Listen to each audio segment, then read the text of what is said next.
All right. Hi, everybody. It's Dr. Mary Rensel. I have Dr. Jeannie Lawrence with me today. Hi, Dr. Lawrence. Hi, Dr. Rensel. Nice to Oh, be here. Thanks for having me. thanks for meeting with me. This is exciting. So I'm a brain doctor as a neuroimmunologist, and you're a brain doctor as a psychiatrist. That's So right. let's geek out over brains, Let's huh? do Let's do it. it. Sounds like Okay, fun. what do you wish people knew about brains? If you had some time to really share, well, like what do you really wish they knew?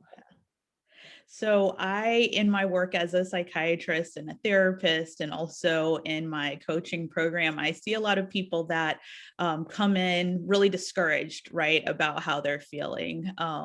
They're depressed, they're anxious, they're frustrated, they're irritable, whatever the case may be. And it can feel, they come in very disempowered, like there's nothing that they can really do about it, right? I have this broken brain, and the only thing that might help is these pills that you're going to give me, and hopefully they'll work, and maybe they won't.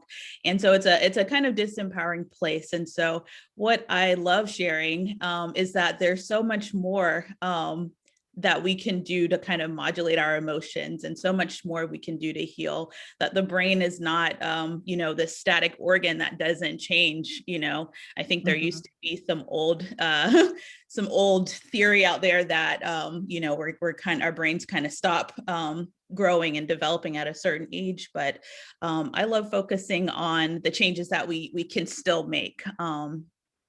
So the fact that, like, therapy, for example, kind of changes not only the way we think and see the world, but actually causes real changes like that we can see on imaging, in the amygdala, for example, with people with social anxiety. I love talking about that, and the way exercise and diet can also have real impacts on our brain. So I love talking about the fact that we can still change, we can still grow, we can still get better. It's not a hopeless situation, whatever we're struggling with. And I think that puts people in a place of power and in the driver's seat. And I love sharing about that. That's awesome. Thank you for sharing. I know I love the hope in that, because of course I've had family members and friends who are really suffering.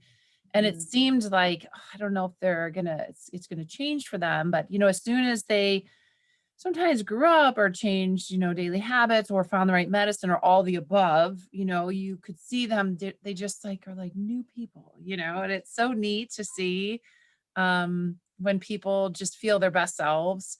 And yeah, that's neat. Let's dig into that a little bit. Like, let's talk about everyone. We hear a lot about the amygdala recently, and now, of course, we know we have two, right? I mean, everyone talks about one, but we do have two.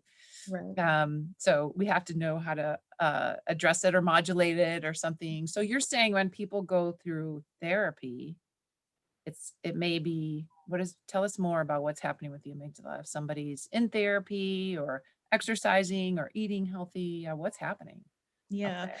So I read a really cool article, maybe you're familiar with it, but it was basically about looking at brain changes, specifically in the amygdala, for folks with social anxiety.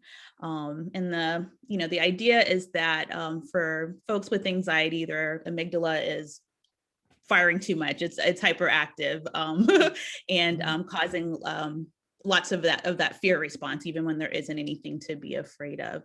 And this particular study just showed that after a course of cognitive behavioral therapy, or CBT, not only did these individuals feel better emotionally in terms of their anxiety, but there were actual changes in the gray matter of the amygdala.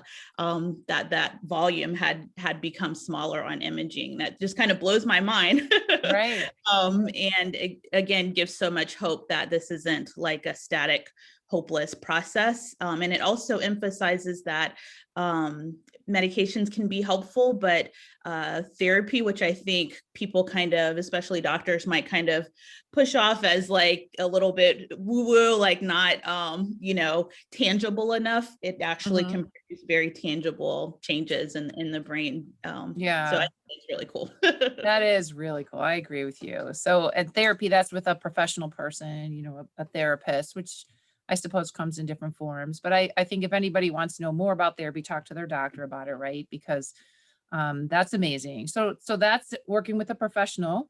you could actually see changes in the brain. What about like day-to-day life, you know, as far as when we sleep or eat or anything like that? Could that have an impact?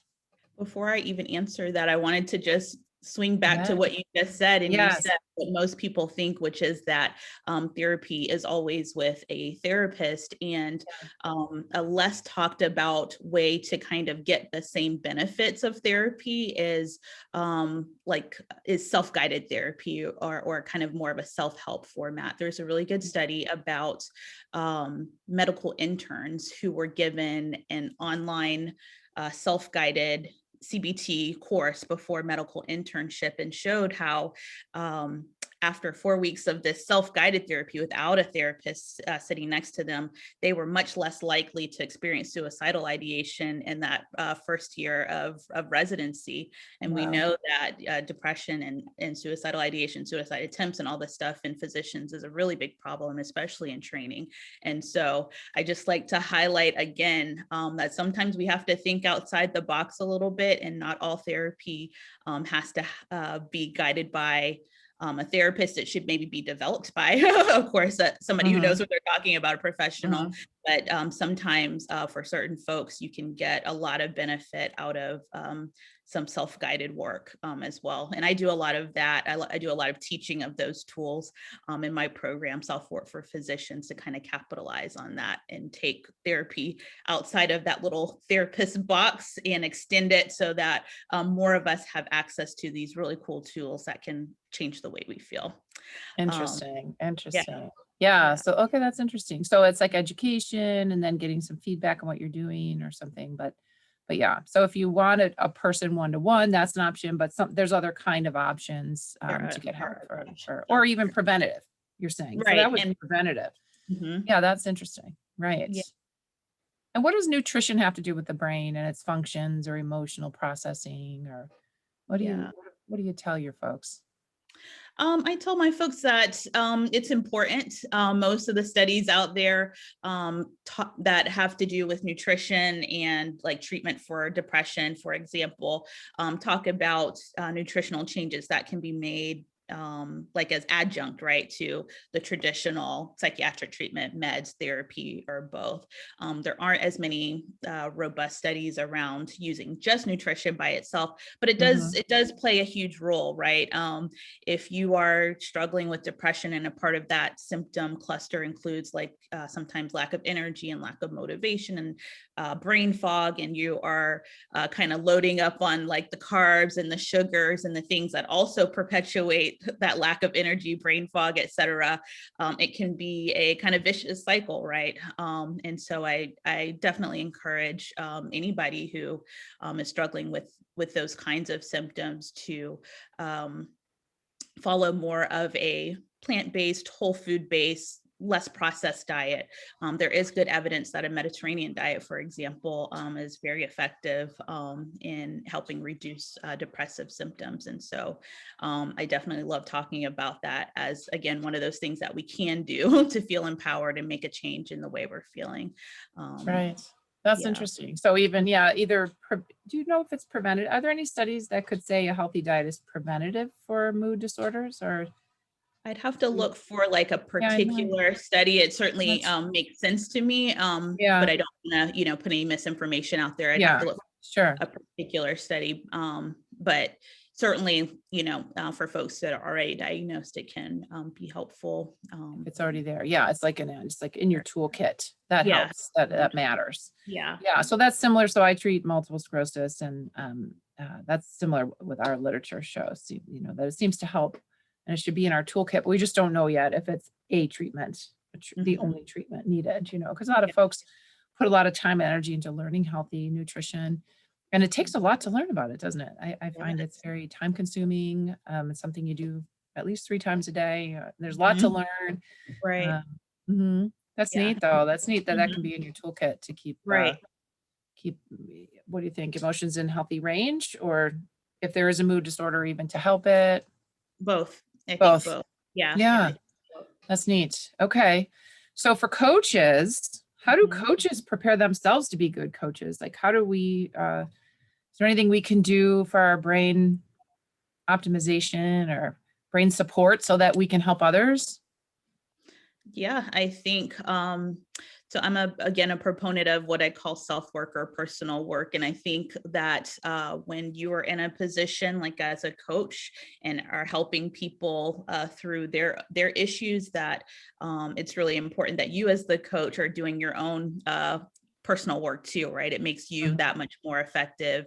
It helps you empathize a lot better, connect a lot better when your folks are struggling. And so some of that self-work and personal work can be with your own coach or therapist or whatever. But I think it goes a long way in adding to a coach's authenticity and effectiveness with their own clients, having a great understanding about how their own minds are working and how their Gotcha. own emotions are being affected. So yeah. Right. I love that. Okay. So that's great. So thank you for your time today. I loved all these discussions. So looks like it seems like there's a lot of hope for the brain and that it's not a brick, it's not stagnant. It can grow and learn and it can prevail through tough times, through emotional disorders, through with care that it needs. And there's different options for care, you're saying. And then if you are a caregiver, you're helping someone like a coach in a coach role or any kind of helper role, it's important that we as helpers or coaches also, like you said, maybe are doing our own work, our own personal work, working with a coach, a therapist. Yeah, we have to be tuned, get the tune up, right? And That's be out right. tuned up. Yeah, Yeah, I love it. absolutely. That's great. Well, Dr. Lawrence, thanks for your time today. Where can Yeah. people find you? Where's the best place that people can know more about you? Yeah, follow me on Instagram under my name, Dr. Jeannie Lawrence, MD. You can also follow me on my website, which is currently named At Home with Dr. Jeannie. It's my blog site, and you can find some articles I've written, and stay in touch with me so that you see when we go live with our new website that talks a little bit more about services with me. Nice. Yeah. Neat. All right. Thank you. Stay Yeah. well. Thanks, Dr. Rensel. Mhm.